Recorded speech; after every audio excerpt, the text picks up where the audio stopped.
It's Okay. okay.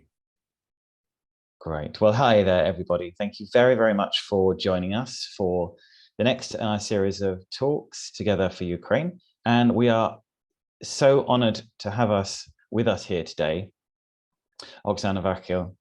And I'm just going to start by introducing Oksana. Oksana is a teacher trainer. She's a drama teacher and an art therapist specializing in younger learners and very young learners. Oksana is founder and owner of the language school Maryland in Chernihiv, Ukraine. She's also creator and director of a local TV program for children called English Time. And Oksana has recently helped in organizing the education process in a school that was opened in Warsaw for Ukrainian refugees by Polish and British organizations, KIK and Save the Children. So if I can start by welcoming Oksana, and please, everyone, do feel free before we begin the interview. Do remember that you're more than welcome to ask Oksana questions in the chat box. That will be fantastic. Please also write, it would be great to know where you're from as well and where you're teaching at the moment. So without further ado, Oksana, welcome. Thank you very much for joining us today. Hello, everyone. Thank you. Thank you greatly for asking to take part in this conference. And first of all, I'm asking everybody who is not indifferent to Ukraine, and you do a great, huge work, because our country really needs helpers, need the person who can spread the information. And I'm really thankful for your time, because time, this is the best value that we have in our life. Thank you. Thank you, Oksana. Well, I think we'll start with I was going to say a simple question, but I'm sure it's not a simple question at all. If you could just briefly tell us a little bit about yourself and what you were doing before the invasion started, Oksana.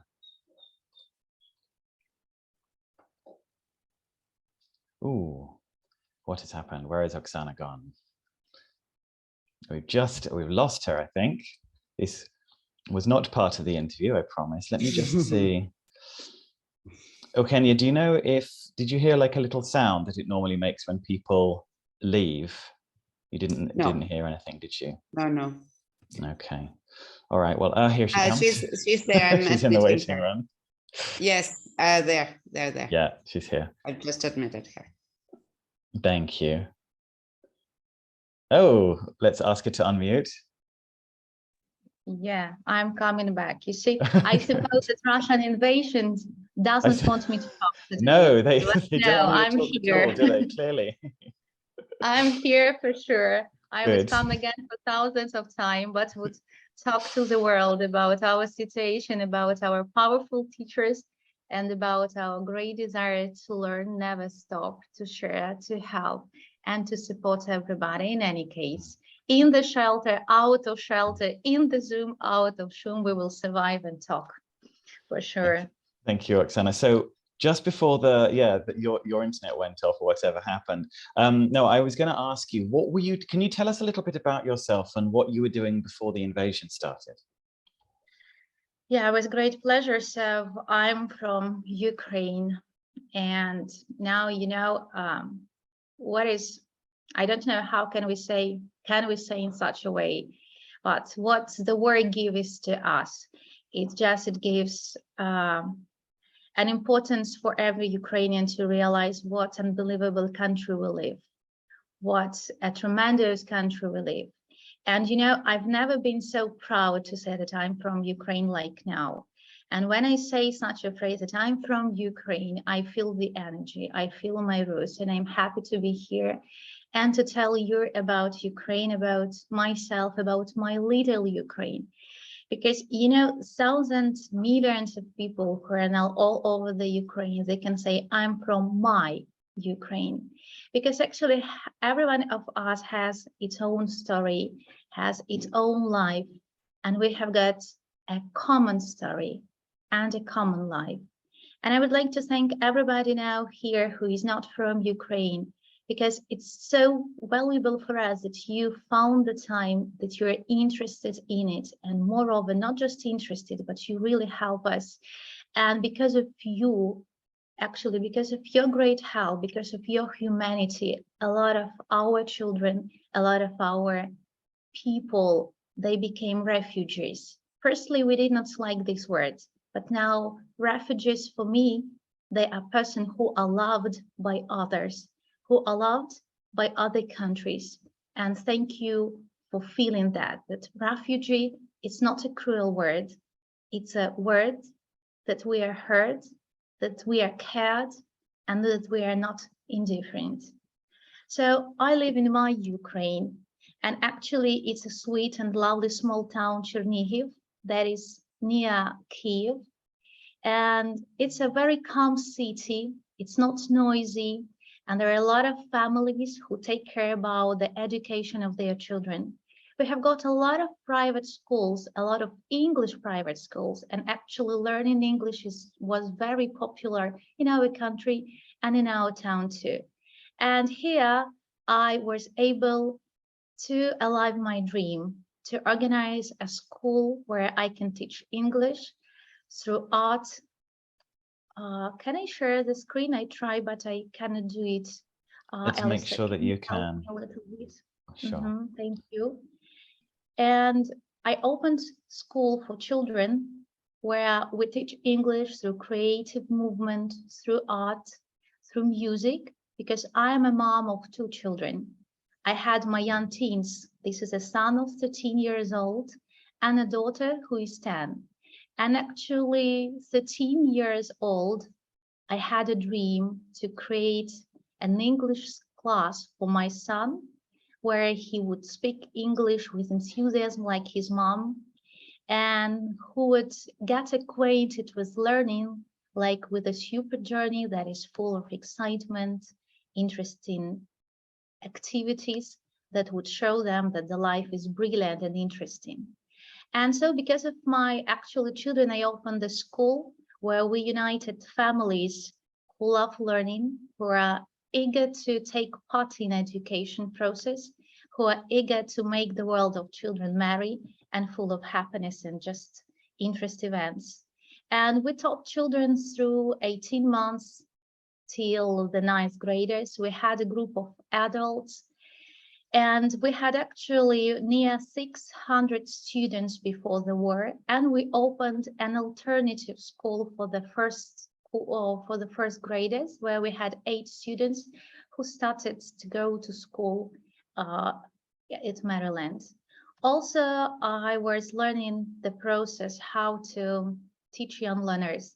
I was really interested in creative movement, in art therapy. I was attending a lot of workshops around the world. I was picking up the information because we live in a very fast changeable life, in the life where we are lack of time, where we have stress every day. And I was trying to find the way how to make the learning process out of stress, how to give them the classroom where they can be in safety. Before, the safety was a little bit different for me, but I was taking care about emotion safety, where they can feel the friendship with the teacher, but at the same period of time, there's discipline, the rules, and the inner motivation to move forward. I organized my own workshops. I shared my ideas, was inspired by super talented teachers around, by their motivation to learn, to find the new process. We organized different holidays, family holidays, where our values were to spread family traditions, to do things together, and to feel the enjoyment. And I want just to show you some episodes of my Ukraine before.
So before the 24th of February, actually, it was the life of me and of 15 teachers who were in my team and of many millions of teachers all around the Ukraine and in our town, because I'm sure and I really saw that we have a lot of talented teachers who who day by day just did their job, dream about the new methods for implementing next day, who are running their courses and who are just doing their everyday life.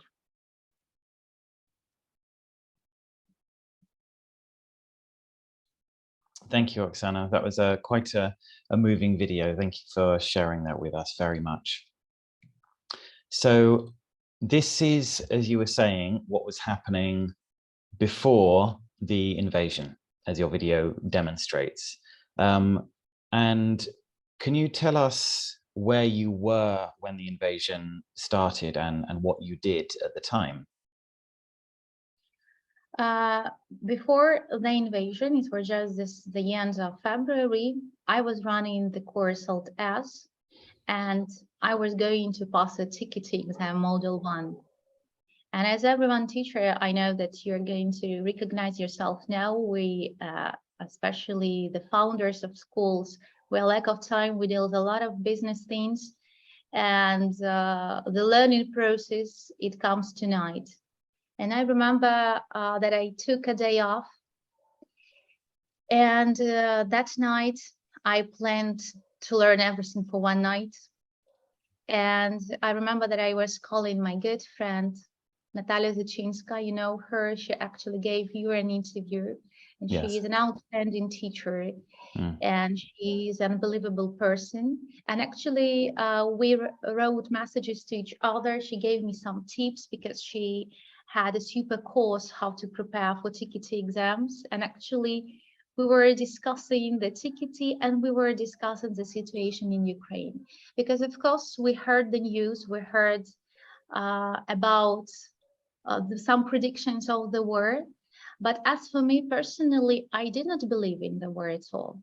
I was sure that in the 21st century, it couldn't happen. I thought that maybe there would be some things, maybe something would happen in Lugansk, in Donetsk, maybe there would be something very extremely fast, but they would come into agreement. And actually, I was just living my personal life. But I remember that night, at 12 o'clock, I was sitting with TKT book and with my lovely cat in the kitchen. And then I felt that I started to become very nervous. I couldn't understand what is happening. Actually, I started to ask myself, and I felt that I want to read news. I just had a great intuition that something wrong. I started to read news. Actually, I did not find nothing new, but I had a great desire to pick up some things and to prepare some medicines.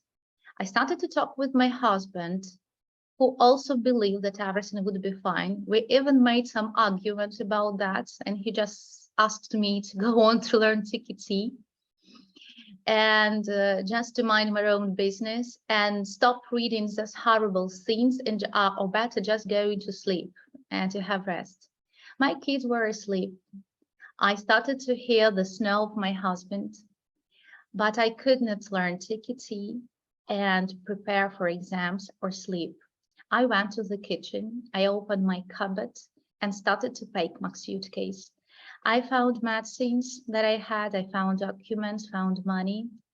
I found my empty bags, my empty suitcases, and I looked at the clock and saw that it was 20 minutes to 4. I felt that I'm really exhausted and I went to sleep a lot. And I know how the brain works, yes, and when we feel panic, it's very important to do the clear actions to stop it. Then our brain calms down when he sees a plan. So I spoke with myself and got a plan that early in the morning, I would go to the petrol station. I would take petrol to my car and pack the suitcase for my children, for me, and just would have them. I went to sleep, and at 6 a.m., I heard the ring of the phone. It was very annoying. I couldn't understand at night who's calling me so early. I know that I had an alarm clock, so I decided, okay, let it be. I just would go on sleeping because I'm tired. At least I came to bed. But the ring called and called. I had to stand up, take my mobile phone, and again saw Natalia Zachinska's call. Firstly, I thought that maybe she would like to say me some more tips, but why so early in the morning? I couldn't understand why is she calling me. So then when I heard her voice, it was just a short phrase. Are you sleeping? I said, yeah, of course I'm sleeping. Why are you not sleeping? And she told me, Oksana, you didn't read, you didn't know, you didn't hear. I said, what's happening? And she just told me the war has started. When I heard it, I couldn't believe it. I just listened what she's talking, and she told me, please awake everybody, left your flat, left your town, I ask you, and just welcome to me, because she lived in the western part. We're waiting all your family. Be free, please, do not hesitate, and do it extremely fast.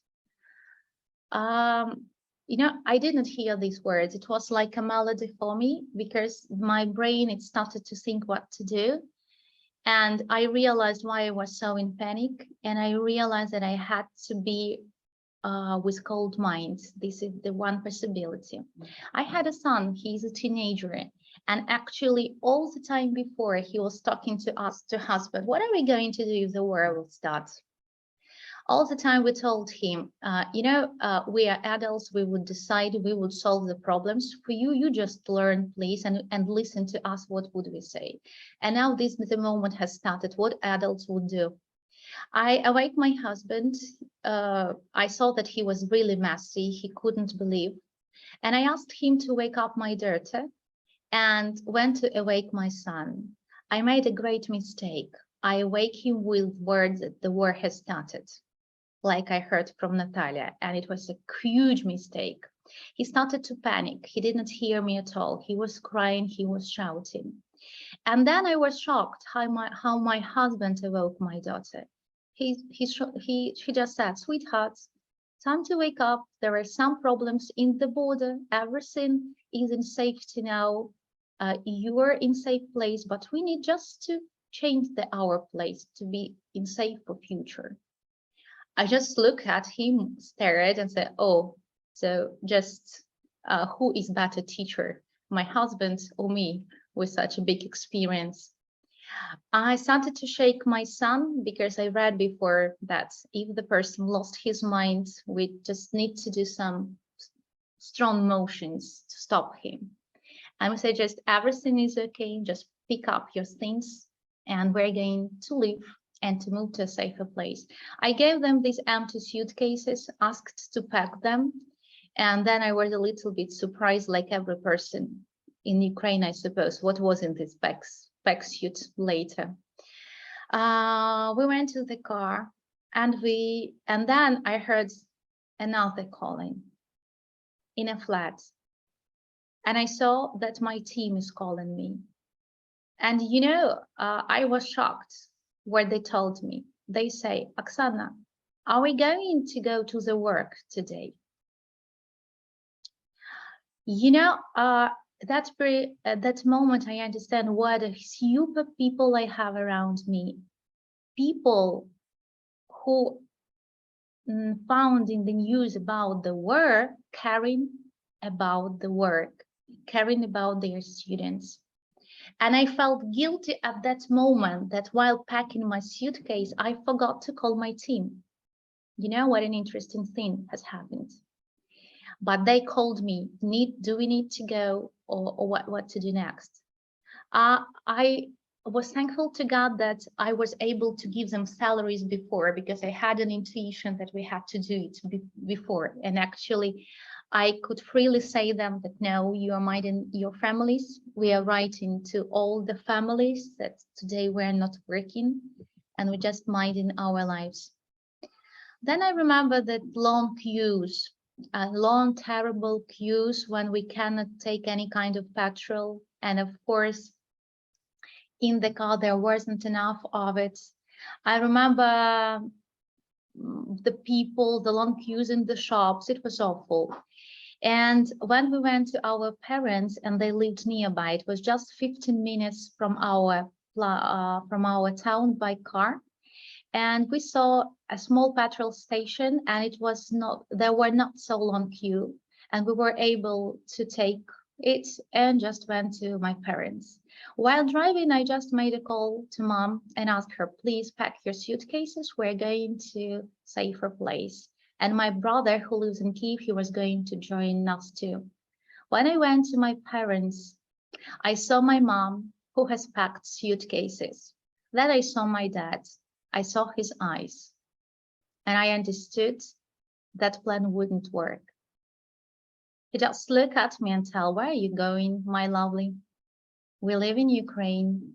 This is our soil. I would never leave it, but you're growing up. If you would make such a decision, I would understand it. I love you. Take care about your family, but I would never leave this house. I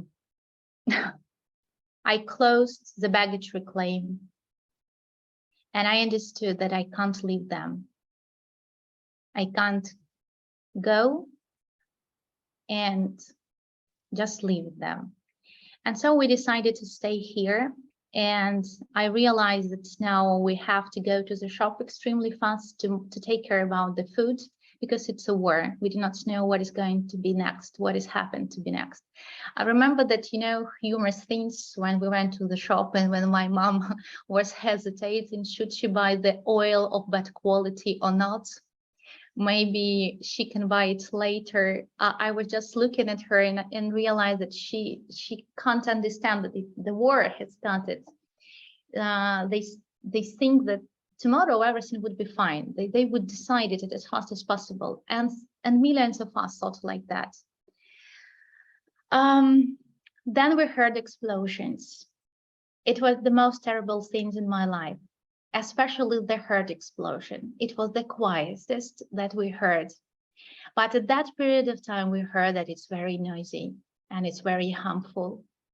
My parents, they have got a house. It's rather big one, but it has no shelter. It has no place where we can hide. And I just want to show you, oops, I'm sorry, just these things.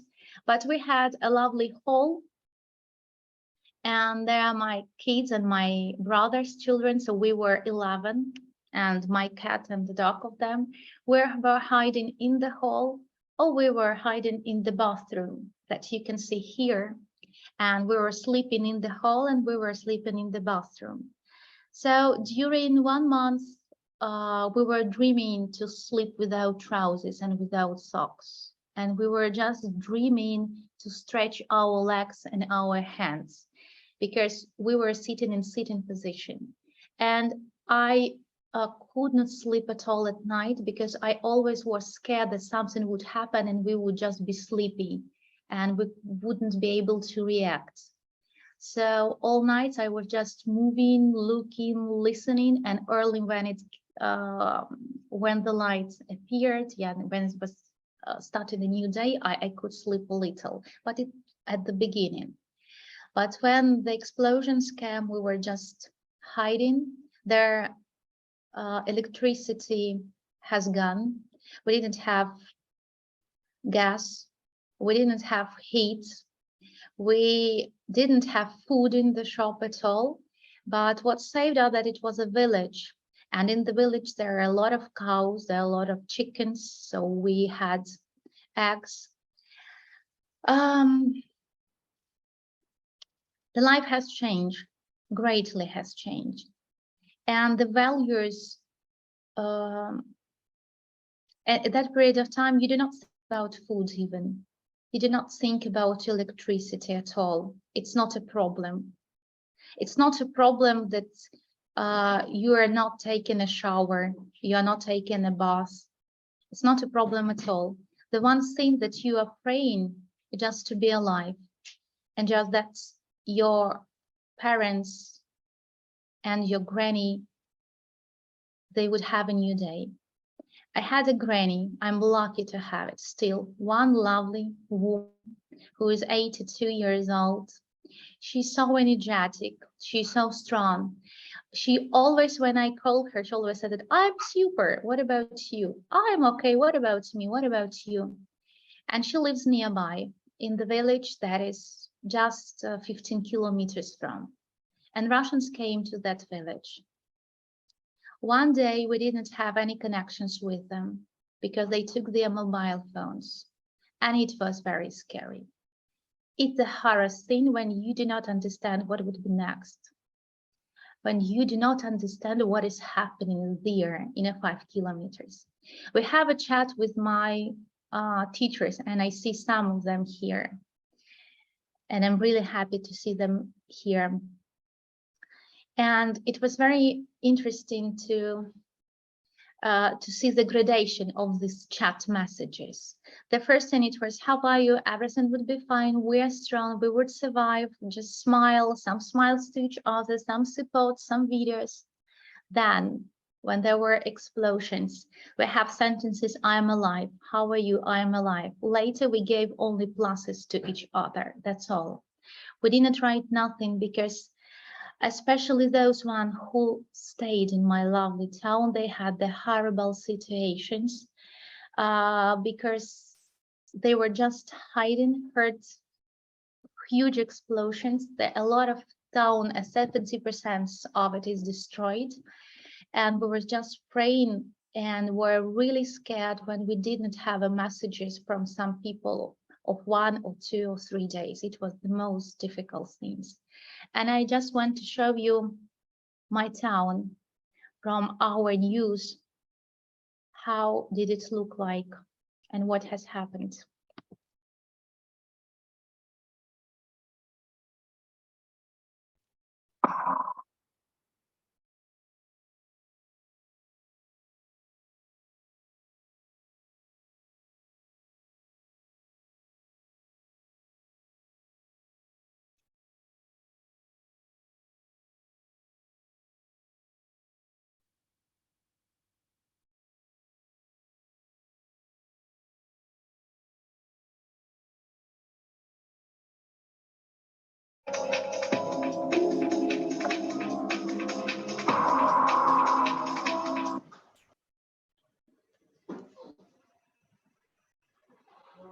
So it was very difficult when you sit in the hall, when you look news over the phone, when you see such cruel scenes, and when you hear these explosions. But you know, the most fear came when we heard that Russians are nearby. And the most fear came when you started to hear stories that were around the villages that were nearby. When you started to hear that the men, they were taken away from their houses. When you hear that they started to steal the things, steal the food. But the most cruel thing was that what did they do with women? And in that period of time, I felt the fear and I felt that I need to leave that place because the Russians, they were coming to our village. And I realized that I have only 1 day, and if I'm not going to do it, I cannot live like a mom. It was a very difficult decision for me. And I still remember that day when we heard that soldiers started to dig their, how to call them, trenches. Yeah, they started to dig trenches, and we realized if we're not going to leave the house, we wouldn't have any possibilities to escape, because maybe you read about that a lot of bridges around, they were destroyed, and our town was blocked, and actually a lot of people, they just cannot leave their houses and cannot save their children. And we made such a decision. And I remember I was appealing to my parents to go with us. But again, I saw the eyes of my dad, sorry. And I know that he wouldn't go with me. You know, I'm a person who never cries before.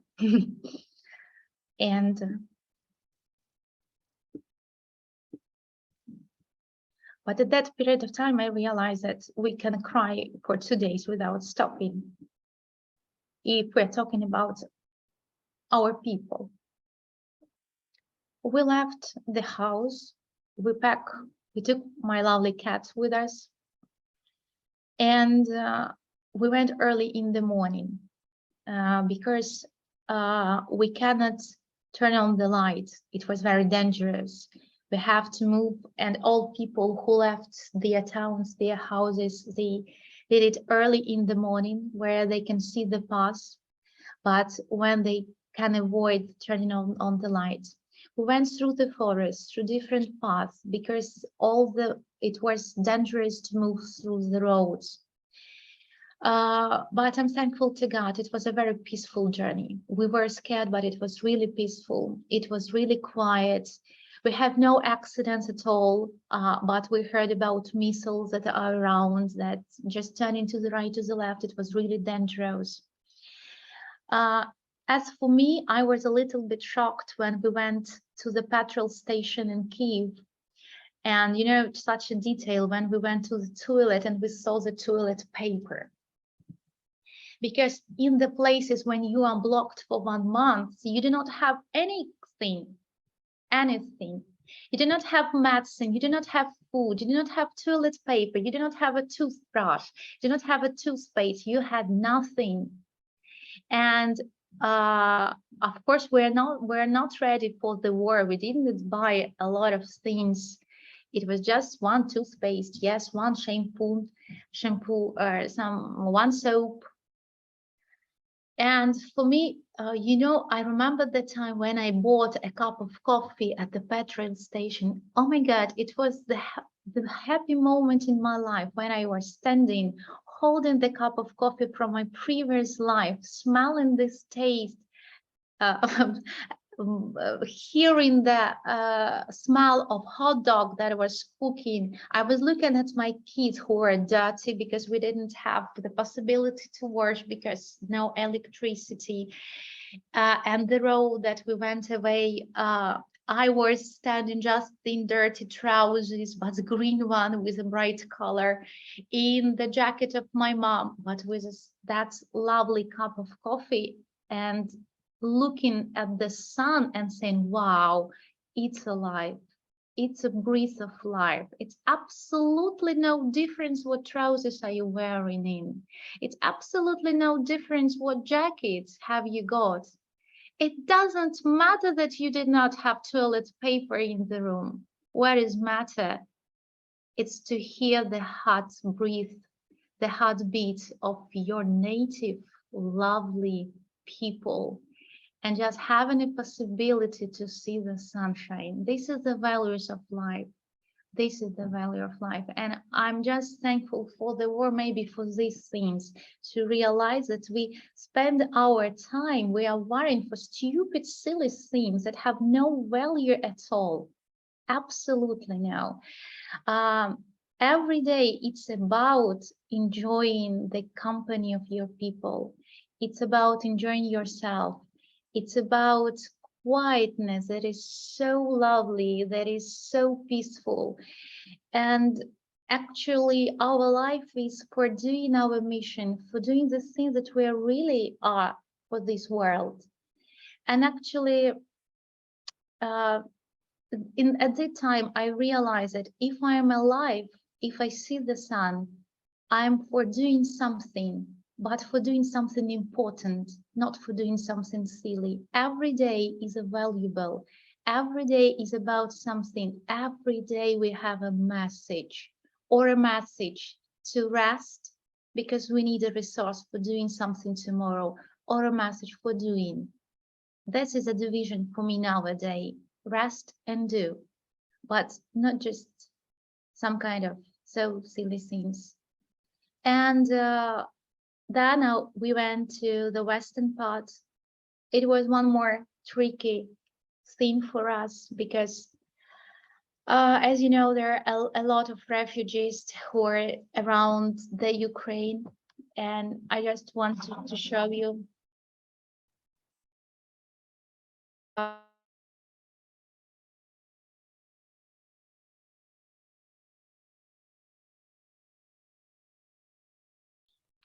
And I think that we've lost her, Oksana's connection again. I'm sure she'll be back in a second. I'm here. I'm again here. They are. Okay. I promise it wouldn't give them any chance to stop our conference. So I'm awfully sorry for you don't have to apologize. No, you don't have to apologize. Go ahead. Yeah, so then we went to Western Ukraine, and but there were small problems. What a problem. When we left our house, our lovely place, we went with all my cousins, and we were 18 people. So we took the children, and it was very difficult for us to find any kind of accommodation because there were a lot of us. And then, thanks God, we went to Ivano-Frankivsk region, and people gave us an old house, and we lived like that.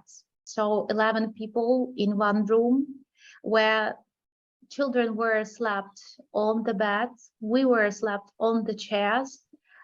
I was really worrying about my parents at that period of time because the town was still blocked and there was very bad connections and there were a lot of explosions. But and what was difficult for me, I would be honest with you, the most difficult thing for me to explain, I was hesitating how to communicate with people who lived in Western Ukraine, to say them the truth and to make them feel fear, or just to calm them down.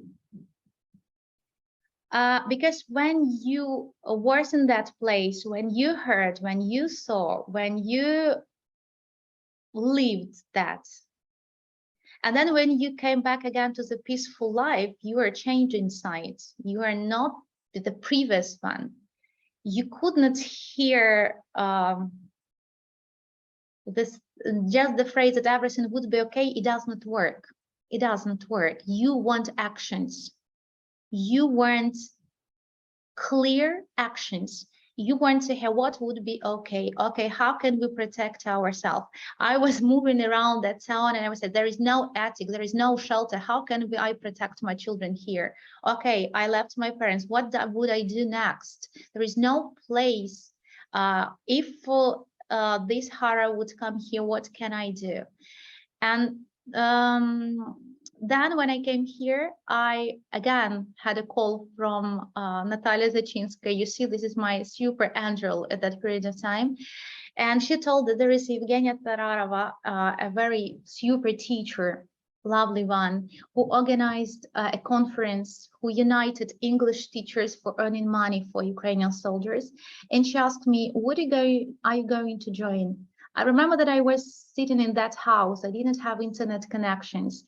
And I told her, sure, of course, I would find a possibility. And I remember that I made a video for that conferences, and Evgenia, she made a super work. She organized very talented teachers, and they made a super amount of money. And then one more thing that just characterizes the situation in our Ukraine. There are a lot of people who had no medicines. And in the places when people are blocked, in spite of the fact that there is a war and there is a killer that is in the sky, there is a killer that is inside of everybody who has got illness. And it's a horrible scene when you know that there are only some days for the person without medicine. And I have a mom, and she has also an illness, and she needs to take some pills, and it's too important for her. It's a hormone. And if she wouldn't take it, she wouldn't be able to live. And I know that there are, she had medicines only for a week, not more. And I'm in another part of Ukraine. And again, with the help of my native people, I just shaked everybody whom I can. And, thanks God, we were able to find medicine. We were able to find people who gave this medicine from hand to hand. And I would like to say thank you for all Ukrainians who are so brave, who are so open to help, and who are not scared of danger to give a chance to live for other people. And this war, they opened Ukrainians for me. They opened our nations, and they showed that every problem, it can be solved if you are a human being and if you are live around the human beings. And then I'm just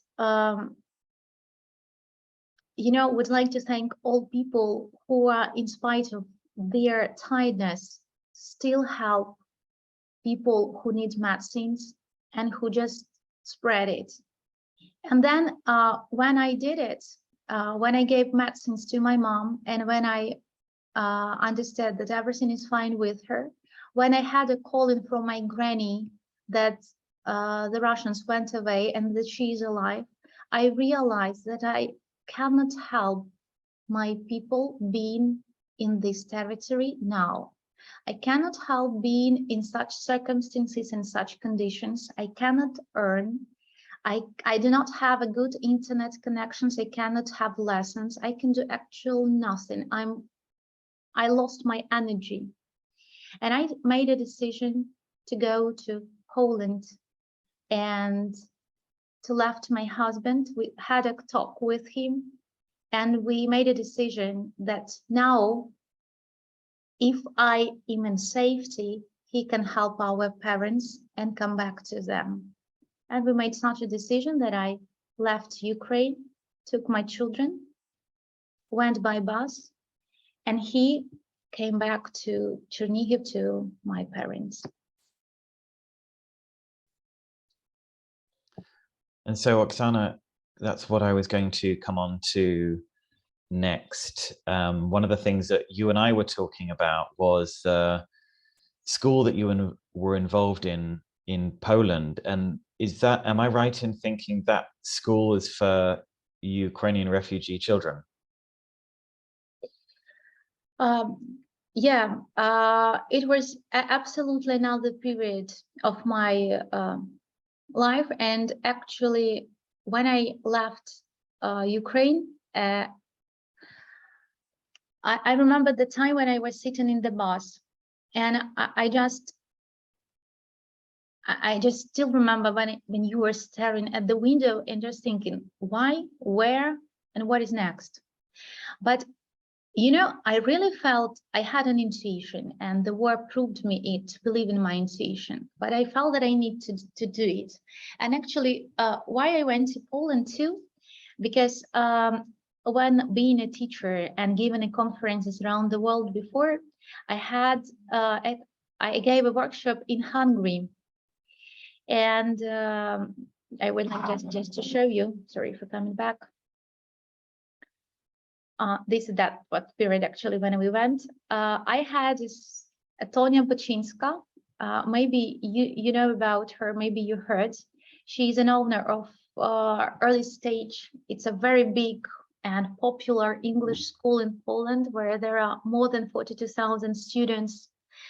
And she went to my workshop when I was talking about creative movement, and we got acquainted in Hungary.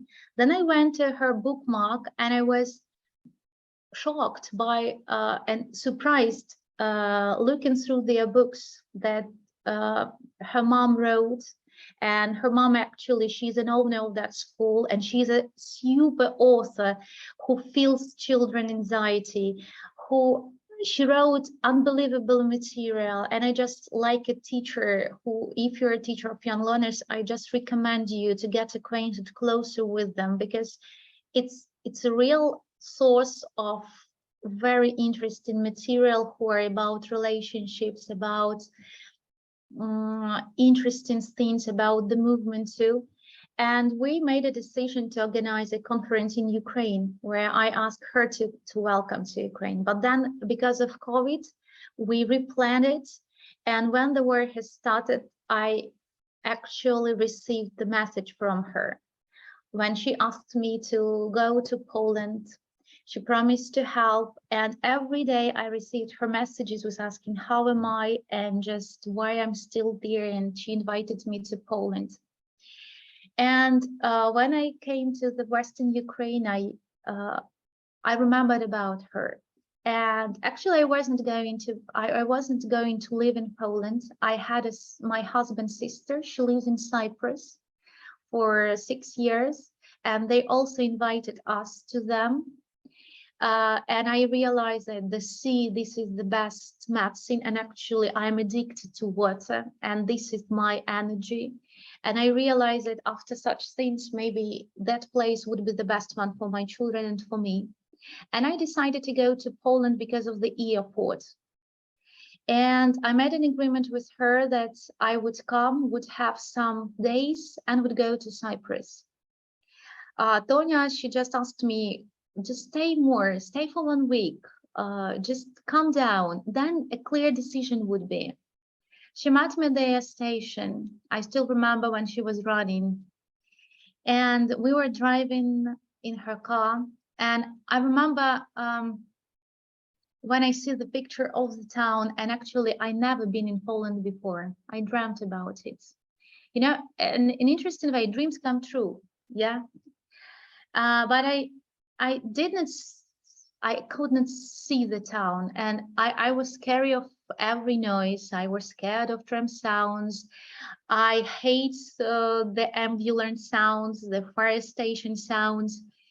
And we were driving in the car. She talked with me in a very friendly manner, and she just say, you can work with me in our company. And you can take your stuff to our company too. And actually, she helps all Ukrainian teachers and give them jobs. So that's why if somebody listens to us who is in Poland now and looking for a job, I know that they are really open and help all Ukrainian teachers and give them very good conditions to work, very lovely classrooms, a lot of materials and so forth. And I decided really to stay for 1 or 2 weeks to come down and decide what to do next. And I stayed there, and next day I had a call from my Ukrainian people. There were 2 moms who took their children to our English school, Maryland in Ukraine. And they told that they are going to open a Ukrainian school for Ukrainian refugees, and that they need me. They told, we need you to organize an education process. You know, I was in that state of feeling at that period of time. I couldn't understand nothing.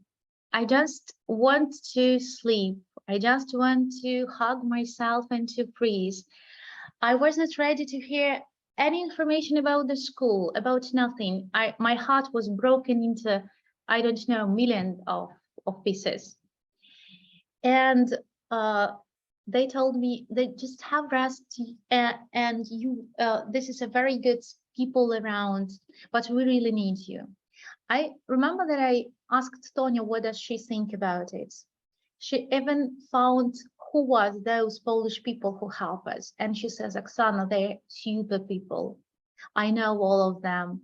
And you really need, because these people would do their work greatly and they need your experience. And next day, I started to work in this project.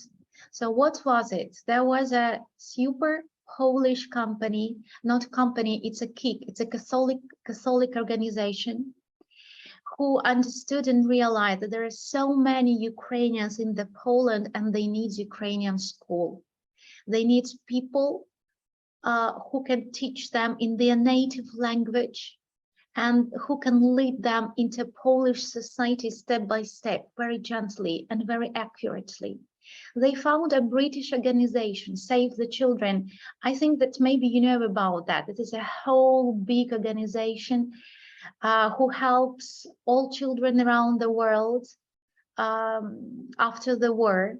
And they invested money and they were looking for Ukrainians, for people who would make the process, education process, and who would teach children and who would help with that. And there was Oksana Vakhil. She's from Ukraine, from our town. She was a director of one of the local government school, and she started to do it. And there was one, Oля Zhelezniak, she was a person who was a director of theater in our town. She started to be like a secretary, minding the documents. And then they found me and asked me to help in education process. So 24 days and the school opened. Can you imagine? People can open the school using 24 days. I was engaged for 11 days. What did we do? We have 600 applications of Ukrainian teachers who wanted to work with us, who were ready to help. So we just found this resume all day through. We were having online sessions with them. We were trying to find out, are they really ready to help? Because, you know, when we want to help, this is a very important question. Have we got a power to do it? Because everybody has got a will, but not everybody has got a power. And it's really important to have a power to cope with things that were waiting for us. And of course, I realized that to work with children from the hottest points, from the hottest parts of Ukraine, it's a real challenge for everybody, especially if you are from the hot part of Ukraine. If your balance is a little bit shaken. And then, you know, it was like a dream. I even now, when thankful to Alistair, when I was preparing for it, I tried to recollect all of the scenes, and I'm surprised by myself so many things we were able to do during 2 months. And I'm proud of teachers who were there because the team could do it. And it showed me that so many valuable, super things we can do together. When we really have got one goal, when we really do not just spend our time on silly things that we do not need, when we do not argue, when we do not, you know, think who is right, who is wrong, when we have got one goal, one mission, when we have got the leaders whom we believe, whom we trust, when we follow them, and when we just take his ideas and make it better because of our love and of our great desire to help, we can make unbelievable things. And this school actually, what it showed me the reality of teachers, the reality of students, and the real problems. This is our night sessions with the Polish people. And can you imagine, all of these people, they have got their own lives, they have got their own problems, they have got their own business. And every day from 10 till 12 midnight, we had such online sessions where we were discussing what to do next, or who is responsible for what. You know, these sessions were in Polish, the language that I did not know. And thanks God that our languages are really similar, and I can understand the meanings, but of course it was very difficult to have really clear messages. And all of these people, they were doing unbelievable things to open this school. We had a great accommodation. It was accommodation of high school that did not work. They gave us it, they rent us. There were good rooms. What was the disadvantage? That it was lack of space. And that's why we sold it, like moving outside and collaborating with another school. This is the picture of the teachers. All of them are Ukrainians, all of them from all over Ukraine. So they are from Kyiv, Chernihiv, Dnipro, Lugansk. So from every different parts of Ukraine, and every of them has got their own difficulties, very big difficulty. This is the person, for example, this is Anna. She's from Kherson, and she was doing her job in a brilliant way while waiting when their parents can escape this horror territory and just come to her to Poland. So every of this person is really unique, and they have a strong power to move on and to help children. And these are students, sweet refugees, and they're from hottest parts of Ukraine, and it's really true. It's not a myth. All of them were in difficult situations. And before working with them, I had sessions with psychologists we organized, because for us, for teachers, it was very important to realize how to work now, because the children has trauma.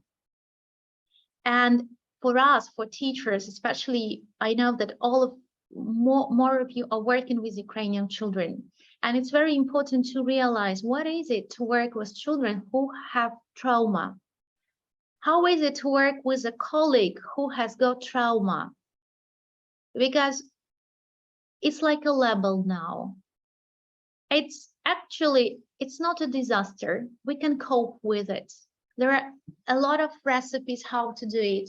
It needs a lot of time, but it's a scene that we have to get acquainted with. And the first thing that they told us, that we can talk with them about the war. It's forbidden. You can ask, how are you? How is it going? They, of course, can stop talking about it, exchange. But we, like an adult, like a teacher, we should listen, of course. We can say, it's not about this in stop.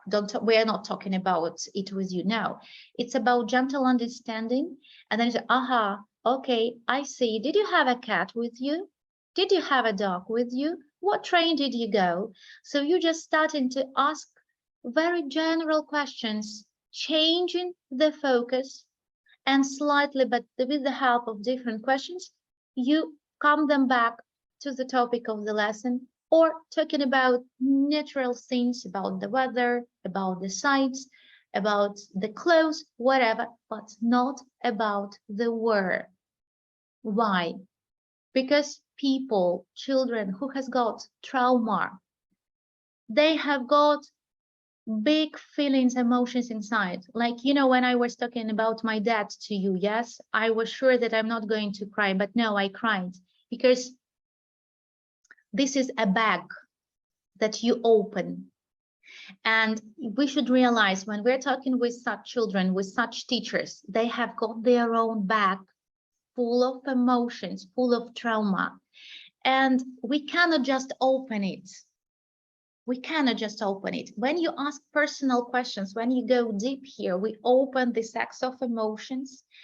Then, if you're a psychologist, you would work with this sack and you would gently close it for the next session. This is the work of psychologists, of people, of art therapists, of people who understand and work with it gently. When you open the sack, leave the pain, close, leave the pain, then your sack smaller, smaller, smaller, smaller, until it will disappear or will leave just a small stain.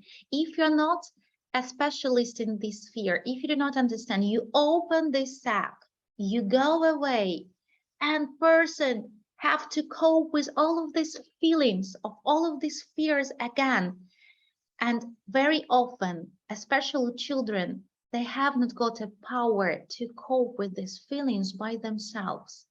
That is why it's very important. It's crucial when we work with children who has trauma, children of war children, we escape this topic. Only psychologists are having a right to talk about it because they work with trauma, because they know these clear steps. We are helping with our support, with our help. We'll listen to them, of course, but very gently we change the focus. This is where the first rule that we know about it. And of course, it was very difficult for us to listen. But again, it's about our resource to listen to it. That is why the second thing that I found out in our school, we have to work with teachers, with their mindfulness. We have to teach them how to cope with stress, how to make these blocks, how to help themselves, because it's impossible to go to the classroom if you have not got a power inside. You would swim in their emotions and you would open your sack too. And can you imagine the situation, what would happen if a teacher and if a student together with opening bags of emotions and do not know how to cope with it? That is why I'm thankful to this school that I saw it and I got these steps, how to help and what to do next. So we started to have a separate sessions with Save the Children. Special people, they came to us every Friday, and we had the sessions, how to cope with our feelings. So the first thing, we trained our breathing, that is really important. We feel our body. We did some practice, how to imagine that we're in a shelter, how to calm down our minds, we talked about our problems, about our worries, and it helped us too. So we had a separate meetings for teachers, and that's why I suggest you also, especially if you're a founder of school, if you're an owner of school, have separate meetings with teachers because they really need support. But it's very important not just to have meetings, but to ask a high qualified person who can teach you how to cope, who can lead you, who can give you clear steps, and just do the practical things with them. Make such kind of deadlines like we did when we run in a course. Yes, we had a deadline, we had a clear task, and we do it, we cope with it. And now if we're talking about our well-being, it's more important than qualifications. It's much more important now. So I just would like to advise for every teacher now, stop dreaming about qualification this period of time. Start doing clear steps, minding your well-being, because the most valuable thing that you can do just right now, it's minding your feelings, your emotions, coping with your trauma, and being in resource. This is the most important thing. Then you would be able to give it to your classroom, and your classroom will reflect it, will reflect your positiveness, your confidence in the thing that everything would be fine. So it's as for teachers. As for the children, the same picture. We have absolutely different children. Some children, they, when I remember the first days at school, I saw pale teachers, dark skin. And when I went to the first lessons, it was absolutely different pictures. So those children who were in Poland for more months, for example, they recently come after when the war has come, they were more active. But when I saw some children who just arrived and who were from Mariupol, from Bucha, they were just standing, they were frozen, they were doing nothing. The first days at school, they were very quiet. And I realized as I was a teacher of creative movement, I was learning and discovering this topic for many years. And, I really thank for such an experience. I understood that to awake the body, we need to move. There is only one way of only one solution. If we want to awake our mind, we need to do art. We need to do different things, manipulations with subjects, objects. We need to use plasticine, paints. We need to move. And actually, this is that we started to do. We have two psychologists who worked with children, and here actually you have the picture. This is a lesson of psychologists who built the houses with children. The same with you. If you have got English classes, it doesn't matter if it's an adult, if it's a teenager, or if it's a children. You can do this activity, just doing houses, creating houses, because it's really important, especially for those children who lost their accommodations, lost their houses. And then you can discuss in English, you can make up questions, you can do writing inside, you can just, there are dozens of instruments, of activities to combine it with your lesson goals. But we can't teach children just using tables, chairs, and just listening to teacher. They need actions, they need movement, they need to work with different materials, they need breaks, they need talk. And now we really have to change our lessons. We have to implement all of these things in every lesson, not minding the age, because it's really important. And one also great instrument that I was interested in, it was music. I know that music is super medicine for our brain. Why music? Because music is a thing that influences on all parts of the brain simultaneously. There is not such an instrument like music, and it soothes the mind in a better way. That's why I try to find musicians in Warsaw. I wrote on Instagram, and I was really lucky to find great musicians from Kyiv. And they visited our school and gave small interactive concert to our children. And it's very important to have interactive concerts where they collaborate with children when they ask about their emotions. I would just to show you the episode with the smallest one. Yeah, when they listen to music.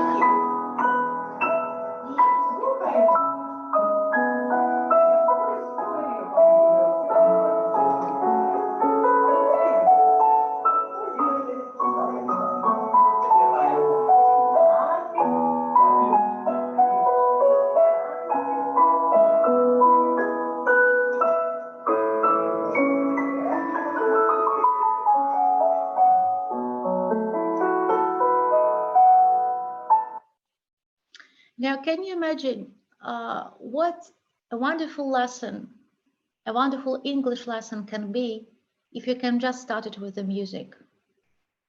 When we just close our eyes and listen to the melody. And with such a great instrument, it can really help us to forget about some problems, to focus on the lesson, and to stop our thoughts. And I would like to show you just one more episode, that when we ask, what do you want to sing with children? Everyone would like to sing this song. And I think that you will recognize what is it.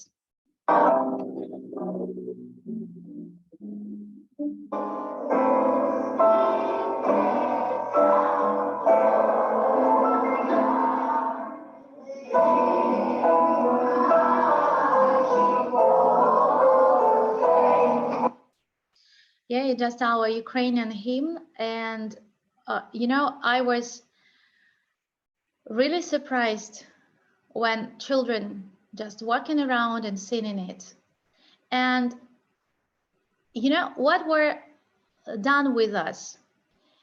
It gave us a super love for our country without teaching how to love our country, without talking about our country, just the inner feeling that arises in everybody.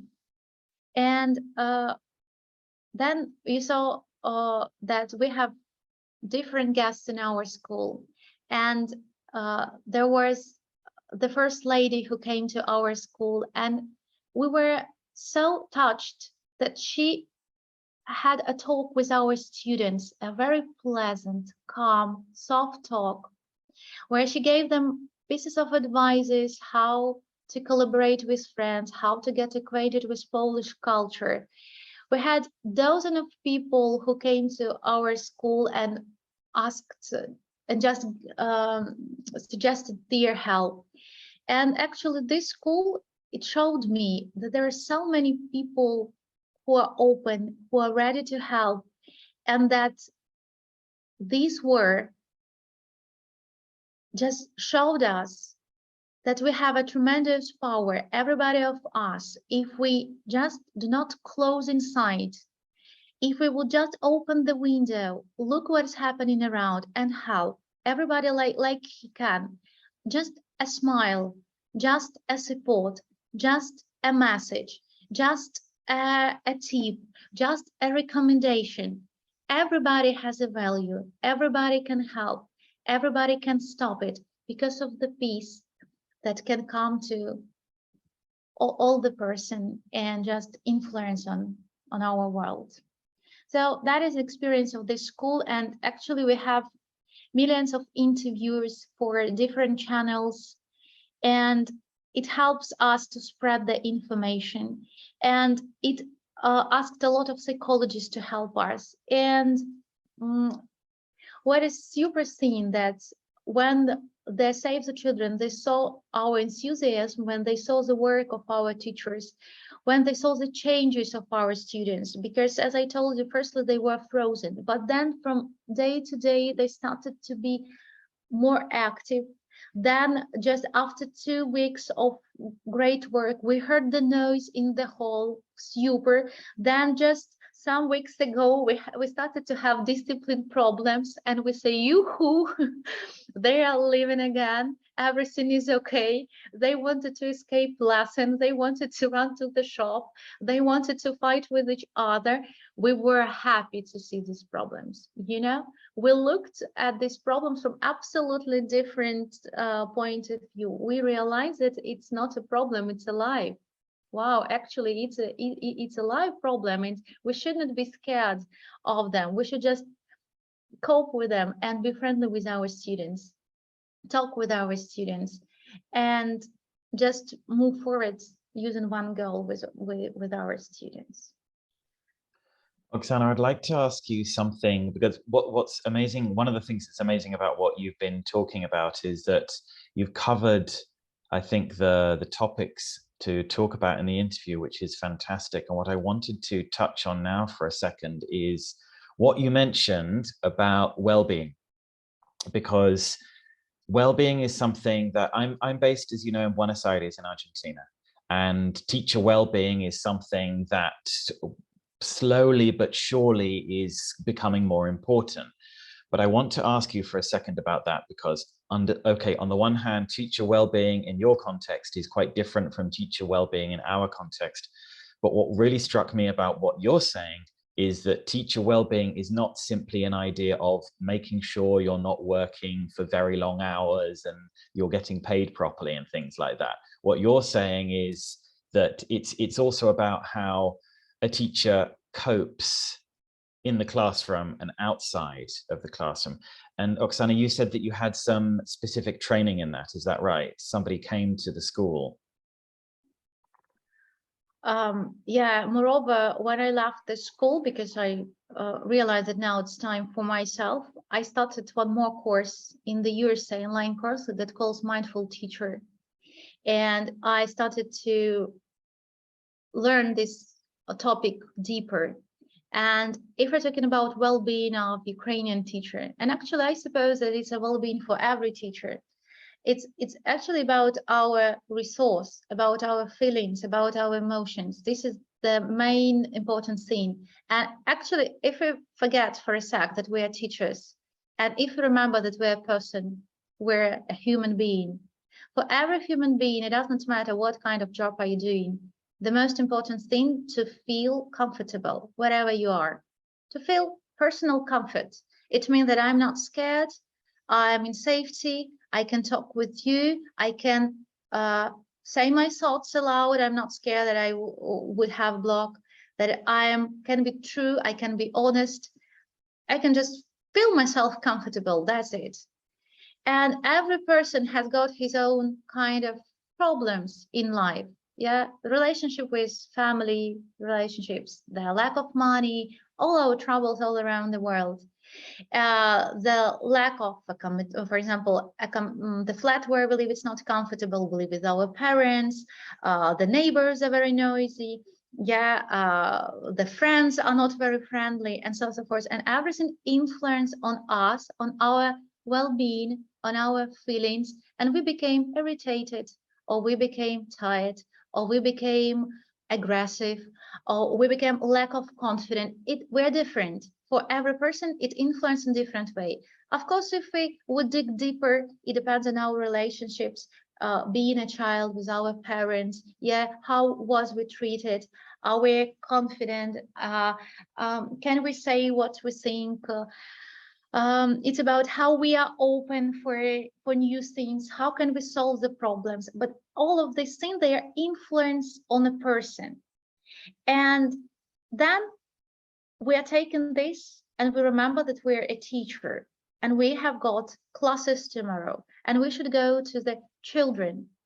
And a person who cannot distinguish their personal life from the job, who cannot cope with their feelings, who cannot transform their feelings, they would go with all of these things to the classroom.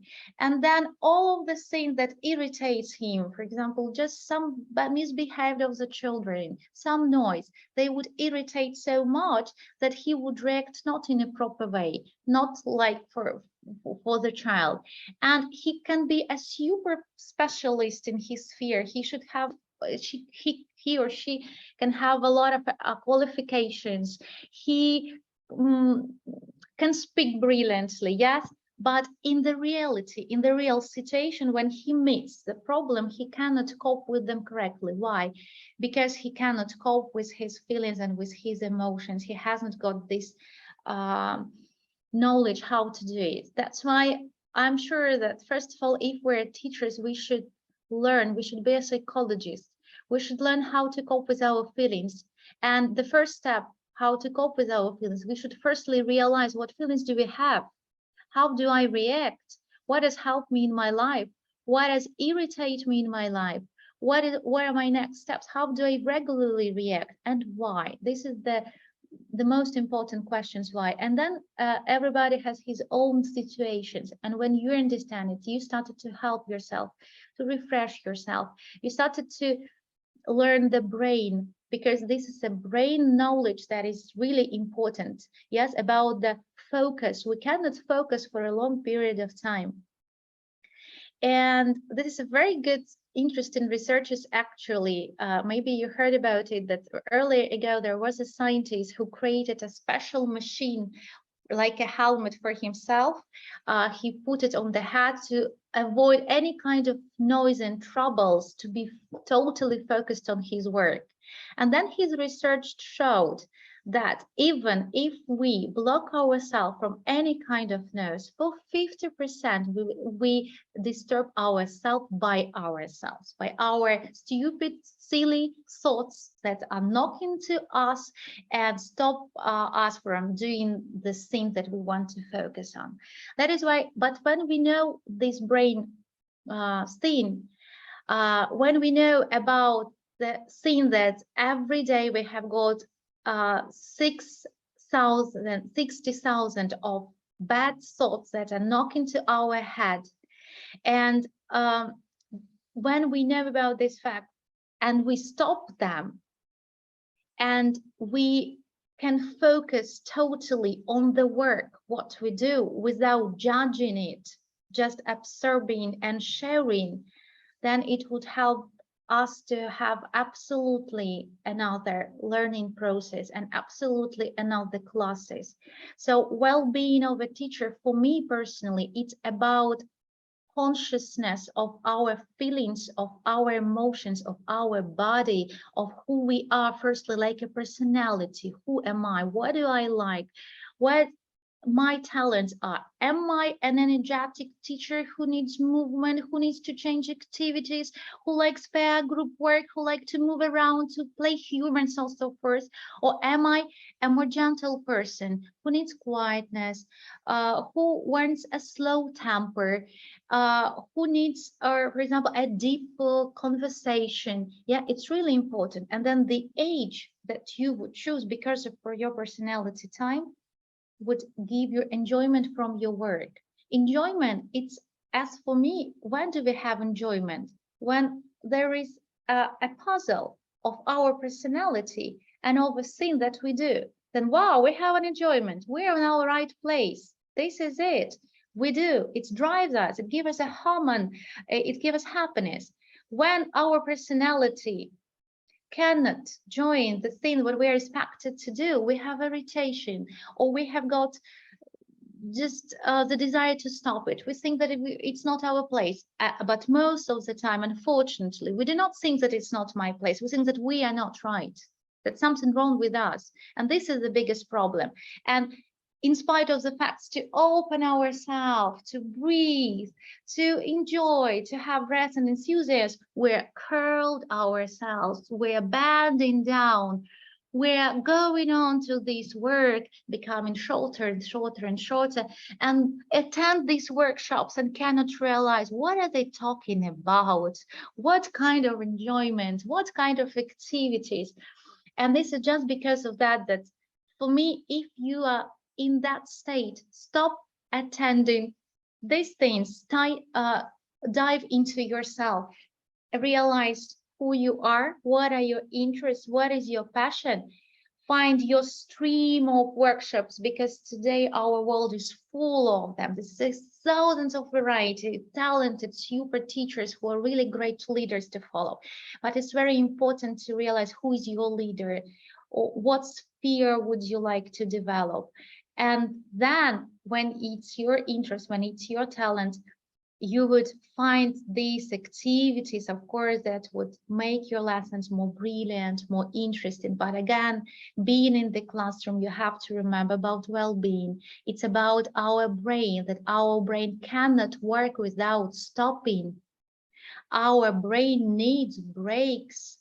Our brain needs to stop those 60,000 of bad thoughts, and we need to do physical exercises because we need neuron connections that are renew all the time, and only physical exercises can give it to us.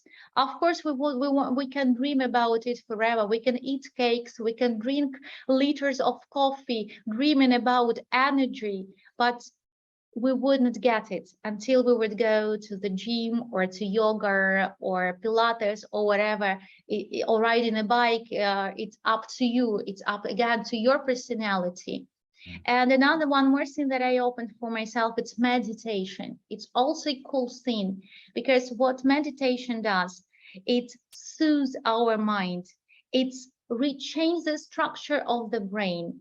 And meditation, it makes the parts of the brain who are for fears, for worries, they make them short, smaller, and they enlarge the parts of the brain for our education, for our learning, for our analytical system, and so forth. So, and can you imagine what would happen if you combine meditation and physical exercises? Wow, new era of teachers. And in this case, you would really enjoy the process. And students, what do? They only reflect us, that's all. They only reflect our energy, our inspiration. They feel it on vibration. That's all. So I would like to stop talking about the discipline of our students. I would talk more about our well-being, about are we on our right place? What do we do to enjoy the life? And misbehavior, it's absolutely normal. there, especially if you're talking about teenagers, this is their life, this is their experience. Oh, what a boring teenager if he's just sitting and listening to us carefully. Something wrong. He needs to try, he needs to be confident in his personal life. So, you know, it's about our fears. Are we scared if we have some problems of discipline? Why are we scared? So this is about such a thing, about deep work of a teacher. And deep work of a teacher, it's also, for me, very important that the teacher wouldn't dive in teaching for 500%. You are a person, you are a mom, you are a husband, you are a wife, you are a granddaughter, a daughter. So our life, it's very important to be like a cake, you know, like a tasty cake that consists of many pieces. This piece for my work, this piece for my husband, this piece for my daughter. Of course, it's very difficult to implement in life. But, you know, as for me, work, it's cooked this pie for me, because before the war I was totally engaged in my work. I gave, you know, a piece for my work, a pie for my work. And now we really need to divide it, and then it would be yummy and fruitful for every person who is around us. And for us, for teacher, it's really important to hug yourself firstly, because only when we are expressing the energy of warmth, of love, we would help others.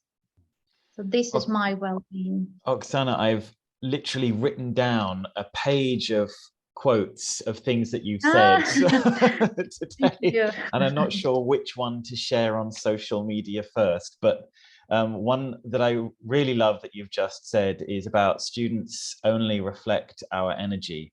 And I think that's such a useful statement, because I think it might be something sometimes missing from our teacher training, is that students are sort of seen as objects that we need to learn to control or do things to. And it sounds like what you're saying. I like your metaphor about the enjoyment jigsaw earlier on that you mentioned, is that from I understand from what you're saying, that you're a piece of the jigsaw that you need to try and fit into in the classroom as well. Is that right? Yeah, absolutely. Mm-hmm. Where a relationship is a jigsaw, yeah. And actually, why do we have super relationship with people when this is something spiritual happens? Just the smell of the same energy, yeah. Just something in eyes that we read. Oh, comfort, who, safety. Again, this word safety, yes, it's crucial in our life. Safety. When again, the children who is in front of us, he feels in his eyes, he feels in your eyes that it is safety to be in your classroom. He can make mistakes. It's nothing. Mistake, it's just a possibility to do better, nothing more. And in our classroom in our Maryland, we do not have any kind of marks. It's stupidness. It's useless, really, because if we have got inner motivation, we will do better. We would do our best to know it. But the question, what for should I know it? This is the main thing. This is about critical thinking. This is about our school system. If the children understand what for, what would be next, why should they learn it? They would learn it without your mark. What is its mark? What is motivating the children at your school? Interest. This is the anxiety, and just a sec, I would turn on the light because it's dark. Yeah, because I see that I'm in darkness. If we're talking about, if we have different ages, yes, and every age it's different, the motivation is different, the goal is different. If we're talking about preschoolers, where I have my program that calls Journey to Marry English, it's like journey. That's why they need to move from one stop to another stop. Their motivation is, of course, interest in games, the movements, the happiness that they would hear from doing something, with giggles, with songs, with poems. If we have family learning, where parents, they throw their children in the sky, when they move parachutes around, when they hug them, when they rock them.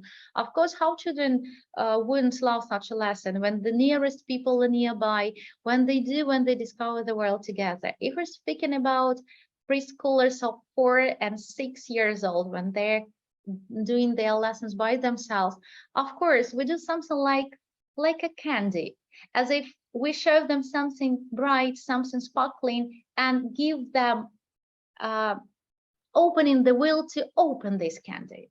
And of course they would eat our aims, our vocabulary, our grammar structure, the thing that we like a teacher have it. But we would shuffle this cover, and we would make such an activity so interesting. For example, I like the activity when we put different tasks in envelopes around the room, and we use musical instruments to show, to play hide and seek to find it. Of course, it's interesting to find the envelope. Of course, it's interesting if this envelope is very beautiful, it's very huge one, to open it. Then we have different tasks on the balls, on the tennis balls, different boxes. So this should be the curiosity, yes? Because I'm sure that when you were a child, when you were small, what was the most interesting for us? Christmas time. Under the Christmas tree, we have got a lot of presents, time to open. And I remember the feeling of myself when I opened and unpacked and wrapped these things.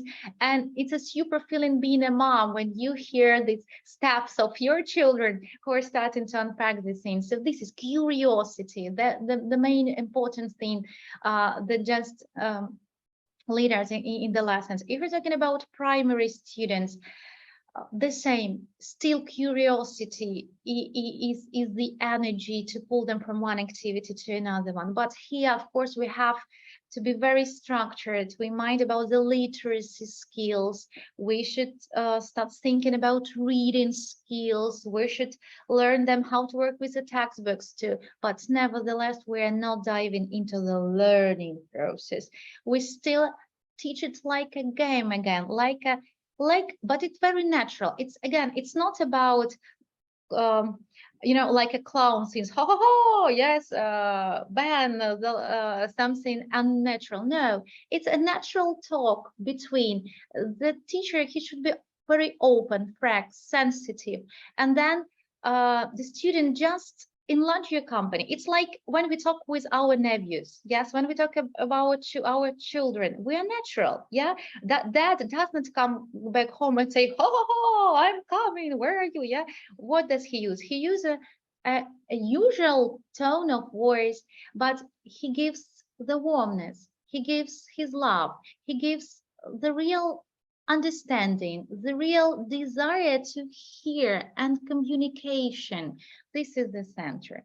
And if you developed yourself like a teacher, if you know the main features of this age, if you know how to teach this age, what is the goal, how to talk with them, how can they, what aspects of learning, how to think methodologically, yes, how to teach reading, speaking, and so forth, then you just come back to the age and do it very naturally, using the enthusiasm, the curiosity, the scene. And then we have a notebook for special stickers that they collect from lesson to lesson.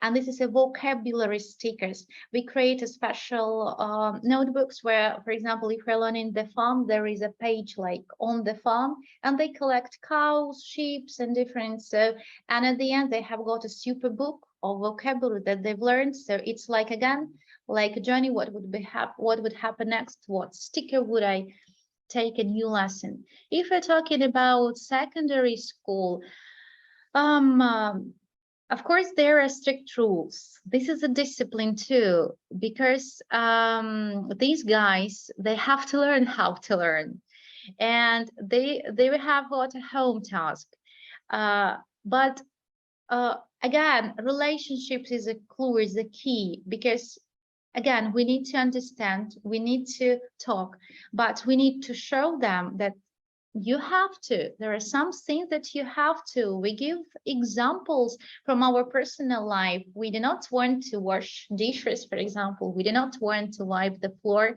And there are a lot of things that we do not want to do.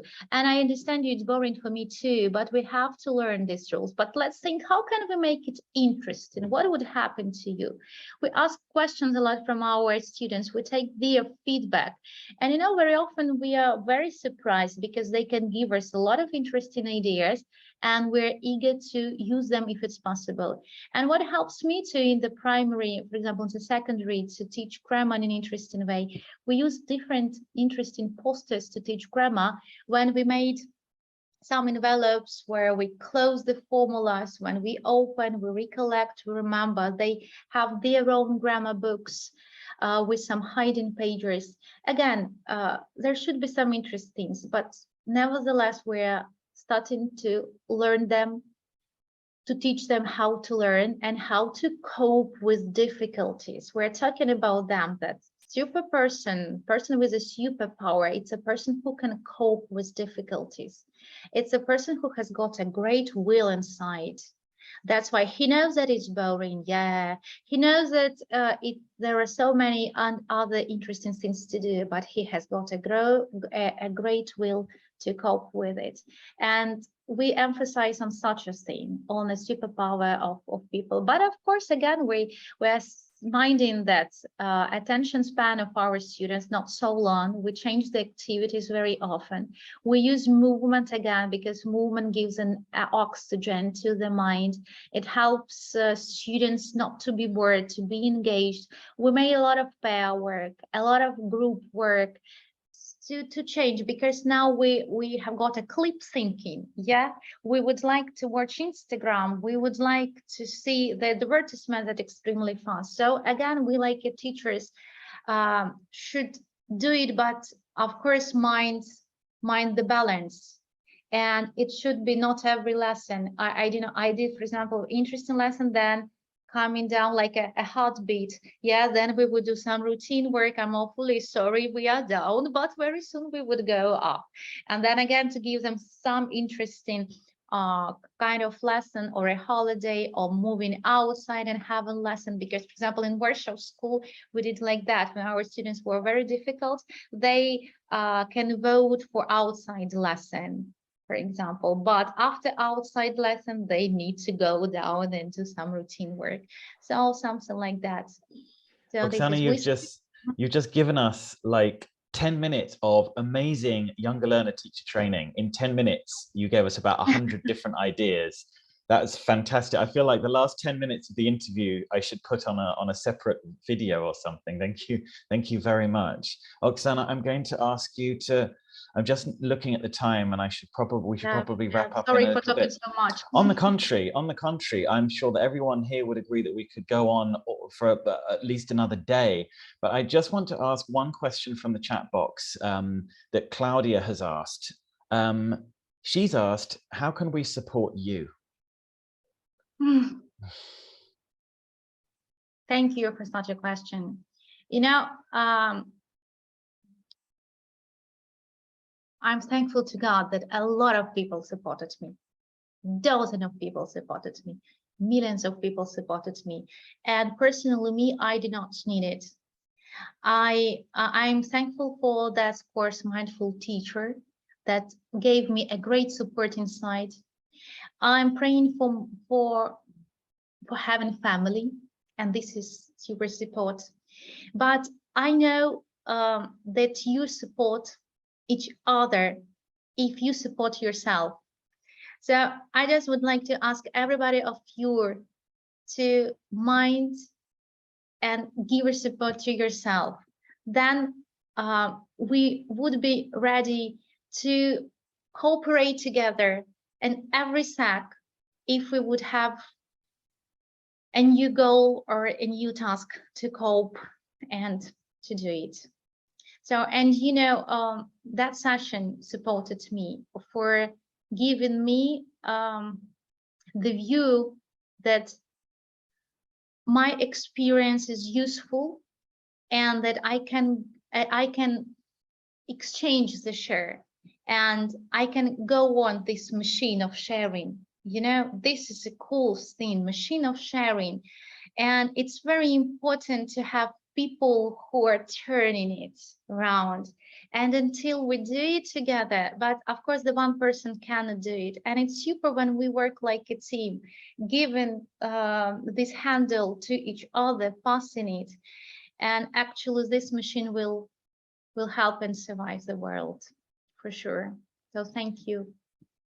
Thank you, Oksana, and thank you so much again for agreeing to share your experience with us and tell us about your story. It's something we've talked about with Natalia and many other people, is that it's one thing the facts, as it were, that one sees in the news, wherever the news comes from, but in so many ways that just seems to ignore the millions of individual stories of people that are going through things on a daily basis. So thank you very much for sharing that. That's a personal insight that I've never thought I would hear before. So I'm sure I can, on behalf of everyone, say thank you very much for sharing that with us. If we could all please give a little round of applause to Oksana. Thank you so much for sharing with us today. Thank you. Oksana, after we close now, I'm going to put the interview up on social media so that more people can see it. And please let's keep in touch and let's do this again sometime. That would be fantastic. And thank you very much again for sharing with us today. Thank you, everybody, for your time. Thank you, Alistair, for your great help. And thank you for so warm messages that now are in the chat. Thank you. And stay healthy, wealthy, and under the peaceful sky forever. Thank you, Oksana. Thank you, everybody. We'll see you next time. Bye for now, Bye. everyone. Bye-bye.